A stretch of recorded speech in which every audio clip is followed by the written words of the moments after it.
We've been awaiting the results from the census, and we now have a little bit of data to jump into, including such little tidbits like the US has now grown over the past decade by about 7.4%. That is the least that it has grown in a period of a decade for about 8 decades. It still seems like it's growing a lot, but that does stand out. And of course, while you have overall growth, you also have shifting populations from some areas of the country to others. The South and the West have been growing more than other parts of the US.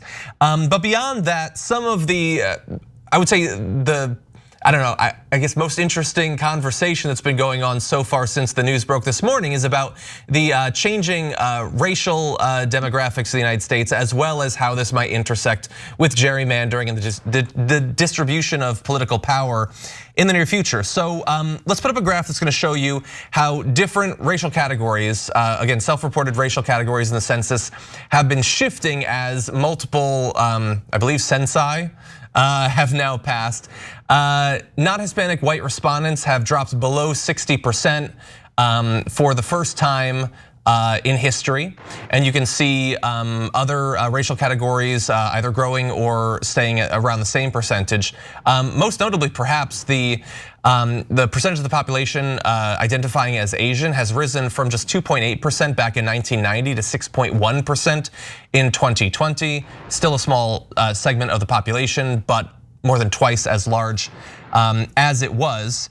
And so this is obviously, depending on where you sit politically, generating either sort of a conversation about the fact that the United States is diversifying and all that, or I've already seen a little bit of the right wing starting to freak out about it.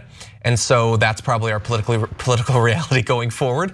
We'll get into the political implications, but in terms of the rate of growth, the way people are moving around the country, and the changing percentages of sort of racial demographics, what are some of your thoughts, Michael?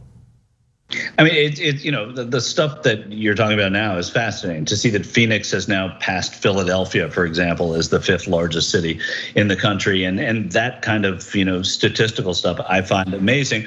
The other side of this is, I don't think enough people are talking about this, that there was a real reluctance on the part of many in this country to take part in this census, partly because there's a fear that at the time when this was being issued, that the Trump administration was going to come down on immigrants, because illegal and legal immigrants are to fill out the census. It has nothing to do with your status here. It's who is here and where they are. And so I have to assume that there was some underreporting of those numbers, and they may have sort of factored that in a way that the census takers and the Census Bureau does.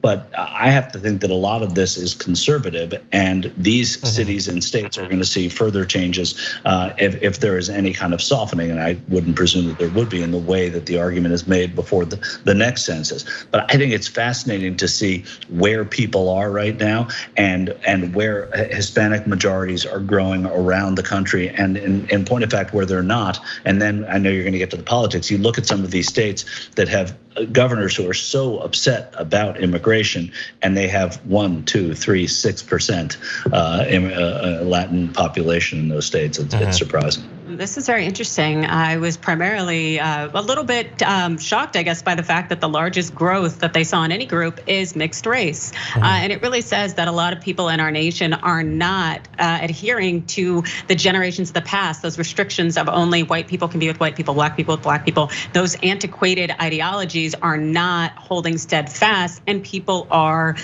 living their lives. They're loving people who they love, regardless of color, and that's a beautiful thing. But at the same time, we're gonna see a lot of the white supremacy pushers push a little backlash because they want to maintain that dominance in numbers. And when we truly look at those numbers, I think Michael's right that they are conservative, because we also have to realize that when it comes to race, there's no category for brown. So you might have an individual who is like, let's say someone from the Middle East, maybe Osama bin Laden. You give him a box to check and he's going to have to check white. So we have to realize that white numbers are already inflated to begin with when it comes to actually how our nation operates when it comes to race.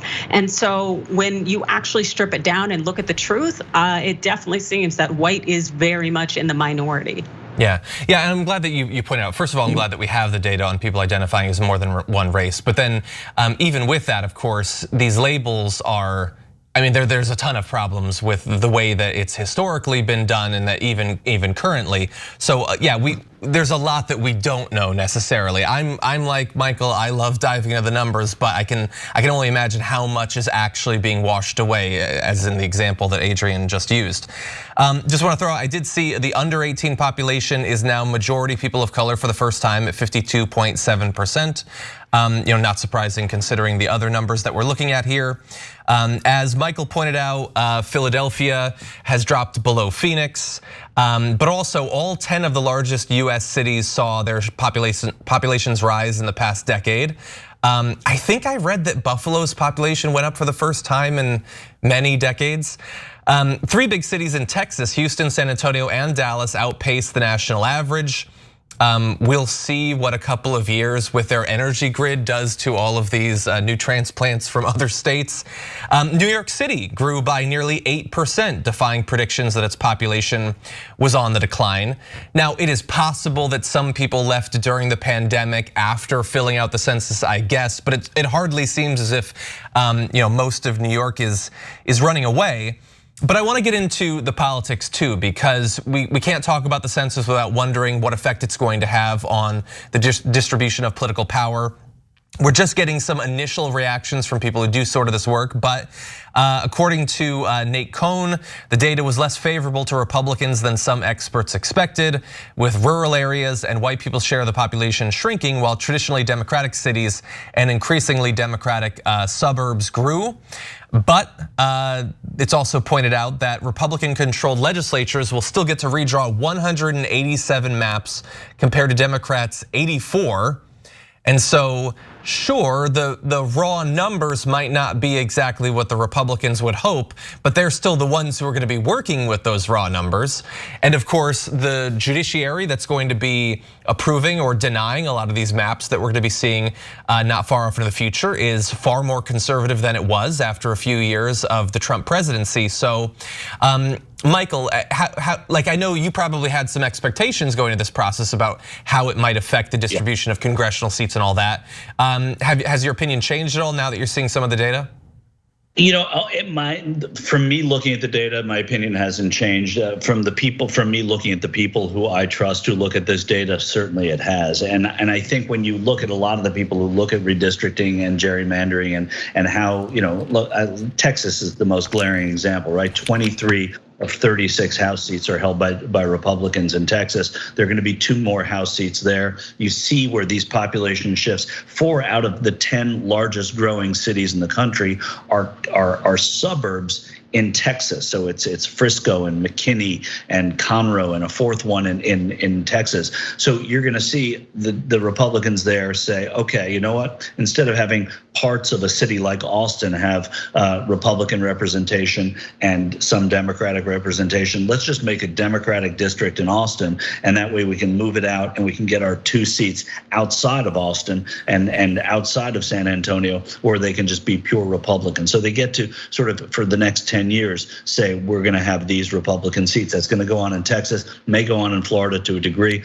but some of the other states, I think, there's a bit of a surprise as to how much the Republicans thought they were going to have and what they're not going to have. So that's why I think you see Nate Cohn and Nick Porsanti and some of the others saying that, look, this wasn't as good for Republicans as they thought it was going to be. I think that we're going to see a lot more action from political leaders who lean more toward the right and also in support of things that would continue to maintain white supremacy, as we recently saw with the federal government shooting down that CRT training bill for federal workers and how that impacts us. The fact is that you're going to have people on both sides of the aisle who are concerned that white people will lose their supremacy, lose their dominance in this country. And as a result, I think we're going to have a lot of subtle forms of backlash, and you're going to see people essentially align with groups that they generally haven't aligned with because of that whole racial scarcity feel of the need to maintain power. And so I think it'll be very interesting to see how politics ends up playing out in the next few years. Yeah. I would add to that, though, that the power is also to be, when Adrienne says maintain power, it's important to know that even though you may have Democrats on one side who aren't happy with the fact that the whitening of America is stopping, I think that they're also motivated by the fact they want to stay in power, and they know that in order to stay in power, that it's important to make sure that these districts are protecting Democrats, and that is kind of I would be a little less suspicious of Democrats in this case because they want to protect their power. So for the wrong reason, I'm less suspicious. Michael, really fast, because we've been talking about how this is going to play into gerrymandering. You gave an example of how it might play out in Austin, but we could see a similar sort of thing going on in Georgia, and that sort of thing. And obviously the fears are about Republicans gerrymandering, because when we look at the biggest differences between like share of congressional seats that go to a party and their actual support among the populace, the worst examples generally seem to be Republican. But of course, Democrats are going to be trying to make the most of these numbers as well in the states where they have the ability to do so. Now, we could just avoid the whole thing and not allow the gerrymandering by passing something like For the People Act, which is entirely within the power of the Democrats to do if they actually all wanted to do it. Does anything about this change the likelihood of that bill passing? I mean, I would say no. Yes, if the bill is going to pass, is a better way to say it. If the bill is going to pass, if something like the For the People Act is going to pass, it's going to take a blatant result coming from the next set of redistricting results. So I think that the heightened awareness is important. And then when you see the sort of, look, if you had done this, this wouldn't have happened. Right now, it's all theoretical. Of course, it's in action, but in terms of people seeing what can happen by not doing it, I think that will have an effect. So I think there's a reason to think that it's important to keep an eye on this. One other thing to add, and I know we're probably quick here, we think about new districts, right? We think about what I talked about in Texas, but California, which is so blue rich right now, after Gavin Newsom deals with his recall election, there are districts that went Republican in 2020 that had been Democratic in California. Those can be redrawn to be Democratic friendly, and that's where Democrats can get some of those seats back. You don't need new seats necessarily to redistrict. There's states where that can happen as well. Yeah, well, and demonstrating that Democrats do it as well. I personally think we should just get rid of the whole thing and have 100 districts that make some rational sense, but I guess that not in this economy. I mean, if you look at Iowa, Iowa has 4 districts, or maybe there's a fifth, but it's basically a square, like it crosses the state, and they're all evenly divided. It's a beautiful districted state. I don't trust that either. Anyway, okay, are there really even numbers of people in those 4, Michael? Are you sure of that?